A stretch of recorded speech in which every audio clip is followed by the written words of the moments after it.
Good morning. Welcome to This Week. Malaysia Air Mystery. Why did Flight 370 vanish? This morning, breaking details on the massive search operation, the investigation into what went wrong, and those new questions about why 2 people boarded the flight using stolen passports. Collision course. Putin standoff with President Obama over Ukraine. What happens next in their war of words? And stars align. Conservatives crash the Capitol. Our country is at a crisis point. We take it all on, including our exclusive with Tea Party hero Ted Cruz. Plus, the Powerhouse Roundtable, right here this Sunday morning.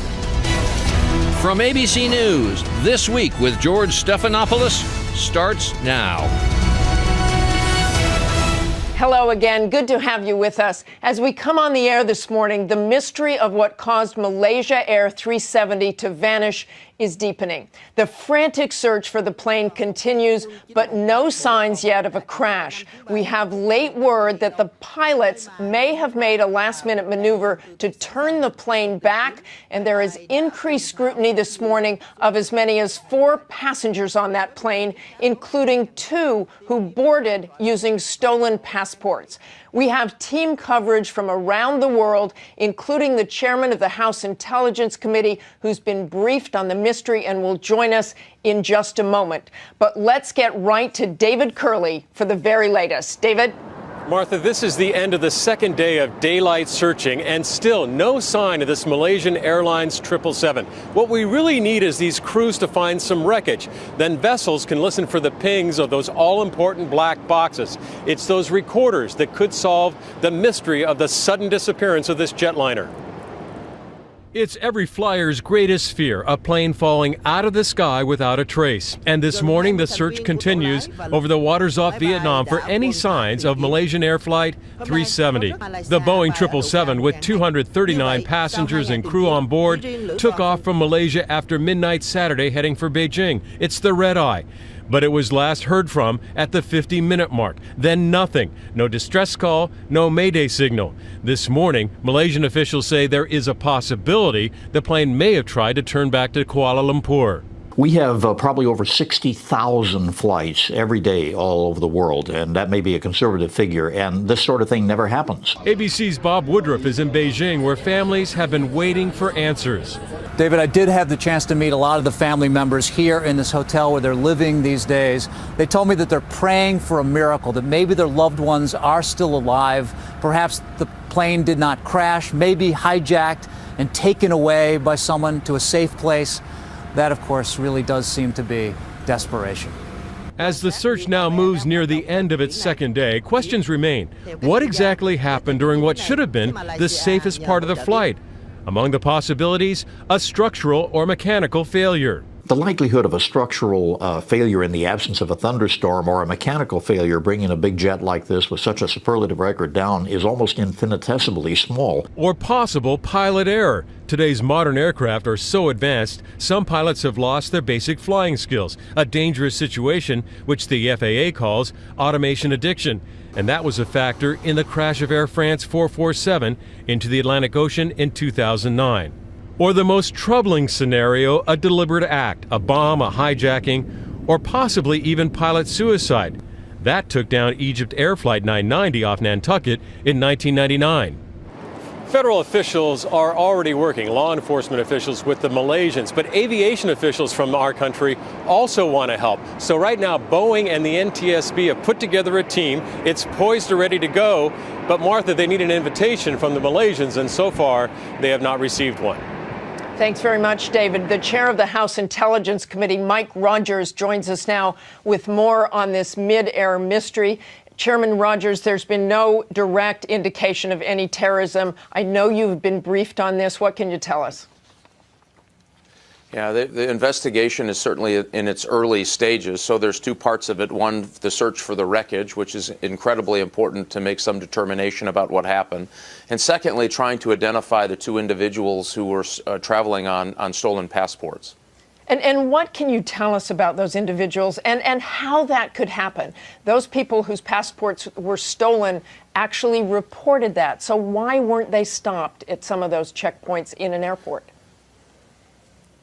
Yeah, and unfortunately, it's not common, but it is not unheard of either that stolen passports can be repurposed and used mainly for the quality of the passports themselves. So if given the right circumstances, and in this case clearly it worked, they were able to board and gain entry, and they would be doctored up. They would be individuals who would have the skill set to change those passports just enough that they could identify with the individual that was using it.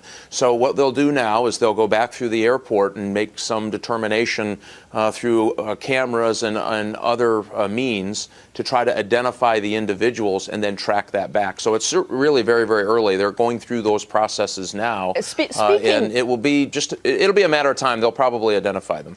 Speaking of surveillance, I know the U.S., the Pentagon has a tracking system and can see explosions in the air or missile launches. Any indication of an explosion that they may have been tracking and seen? Yeah. No, there's nothing that certainly I have seen that would indicate anything of the sort, which is certainly adding to the mystery. And again, the important part is they're going to have to find some part of the wreckage somewhere in order to start making those determinations, if it was mechanical or something else. Okay, thanks very much, Chairman Rogers. We'll be back with you shortly to talk about that standoff in Ukraine. But for more on the mystery of Malaysia Flight 370, let's bring in ABC's senior justice correspondent Pierre Thomas, plus Colonel Steve Ganyard, who is an ABC contributor, a former Marine fighter pilot, and also an accident investigator during your time in the military. Pierre, I want to start with you. You heard what Chairman Rogers said about those passports. But what is happening now in terms of the investigation, and as far as the U.S. is involved particularly? They're deeply concerned about those passports. They're trying to get as much information as the chairman said. The surveillance video from the airport is going to be key. They will use facial recognition technology to look at those faces and see if they can find any hits in the terrorism or criminal database. The other thing is the flight manifest is key. They're looking at the pilot. They're looking at the crew members. They're looking at all the passengers, looking for any hint of something that would be untoward, that would suggest terrorism or something else.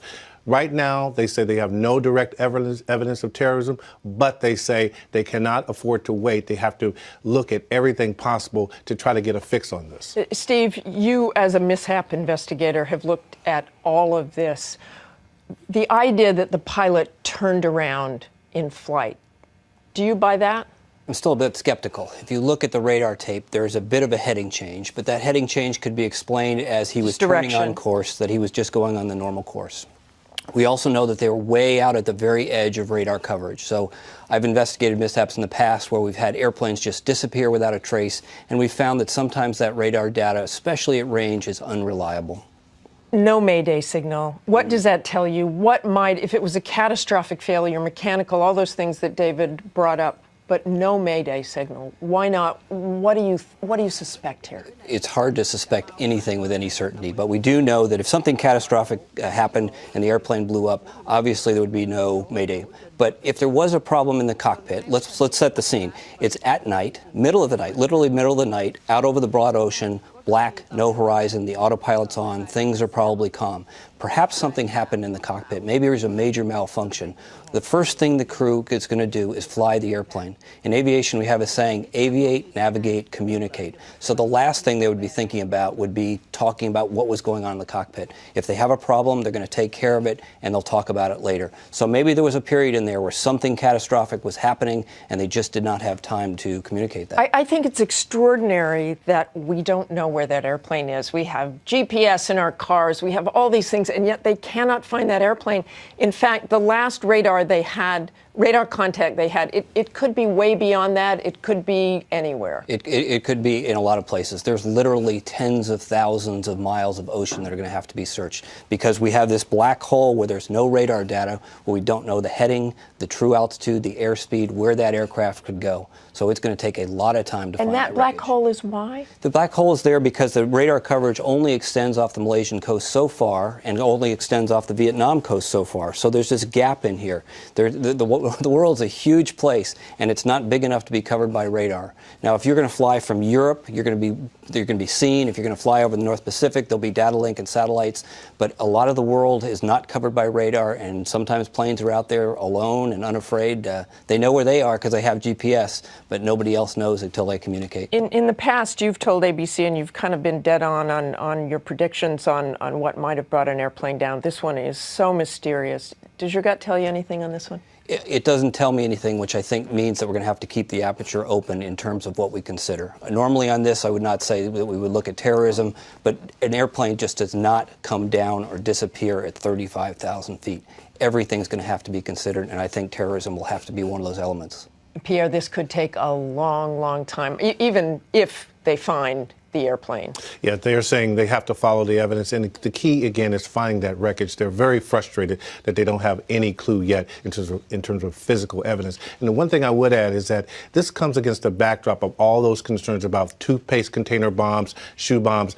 The law enforcement and intelligence community was already keyed up, and now they're more so. Okay, thanks very much, Pierre and Steve.